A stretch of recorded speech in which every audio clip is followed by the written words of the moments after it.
Okay, så for at fange vores band Pists identitet og hvad de ønskede i en visuel identitet, så startede vi med at spørge, hvilke nøgleord de ville bruge for at beskrive dem selv. Og her brugte de ord som DIY, som de bruger meget i forbindelse med deres merchandise. De bruger det edgy og det rå i forhold til, at de er et streetpunk-band, men så også, at de gerne vil adskille sig fra de normale streetpunk-band. Vi lavede nogle personer for ligesom at ramme deres målgruppe. Her snakkede de meget om, at de gerne ville ramme dem, der i forvejen hører streetpunk, men også meget gerne dem, der var ud over den målgruppe, som for eksempel personer, som hørte meget metal eller andre genrer. Derfra så lavede vi så hver især en individuel visuel identitet, og samlede alle de pointer, vi havde der, for at skabe den endelige visuelle identitet, som man ser her på siden.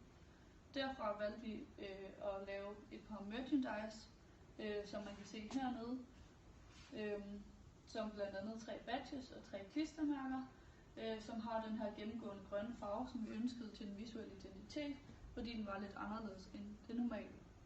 Det var så et af vores medier. Derudover har vi valgt, at de skulle bruge Facebook som deres primære side, og en Instagram som deres bagomside.